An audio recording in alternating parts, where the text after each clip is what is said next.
Hello my guys. അപ്പൊ നമ്മളിന്ന് ചാടിക്കാൻ വേണ്ടി പോകണ്ട എല്ലാരും കൂടിയിട്ട്. അപ്പോഴത്തേനും ഗൈസ് ഇബ്രൂസ് ഇതാ എന്തൊക്കെയോ പറഞ്ഞ് ഭയങ്കര കളിയും ചെയ്യണ്ട. പോണ വഴിക്ക് താത്ത ഒരു പബ്ലിക് വന്നിട്ടുണ്ടായിരുന്നു. അങ്ങനെ അതൊക്കെ കഴിച്ചിട്ട് നമ്മളൊരു കുഞ്ഞു തട്ടുകടയിൽ എത്തിയിട്ടോ. അപ്പൊ അവിടെ എത്തിയപ്പോൾ ഗൈസ് ചൂടുകൂടെ പരിപ്പോടിയും അതേപോലെ തന്നെ ഉള്ളിവടയും എല്ലാ സാധനങ്ങളുണ്ടായിരുന്നു. കൽസ്റ്റും സമൂസ എന്നിട്ടോ. അപ്പൊ നമ്മള് കുറച്ച് കടികളൊക്കെ എടുത്തിട്ട് അങ്ങോട്ട് വന്നു. എബ്രൂസിന് ഭയങ്കര ഇഷ്ടമാണ് കേട്ടോ സമൂസ. അതേപോലെ തന്നെ എനിക്ക് ഇഷ്ടമാണ് കേട്ടോ. അതിന്റെ ഗൈസ് ചൂടോടെ കഴിച്ചു ഞാൻ സമൂസ. എബ്രൂസിന്റെ കഴിക്കൽ കണ്ടാൽ തന്നെ നിങ്ങൾക്ക് മനസ്സിലാവാൻ എനിക്ക് എത്രത്തോളം ഇഷ്ടമാണെന്ന്. പിന്നെ ചൂടോടെ ഒരു മസാല പൊന്നിയും കഴിച്ചു. പിന്നെ നമ്മളെ ചായയും വന്നിട്ട് ഗൈസ്.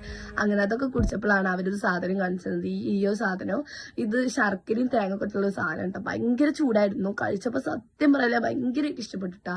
അങ്ങനെ അതൊക്കെ കഴിഞ്ഞ് ഞങ്ങൾ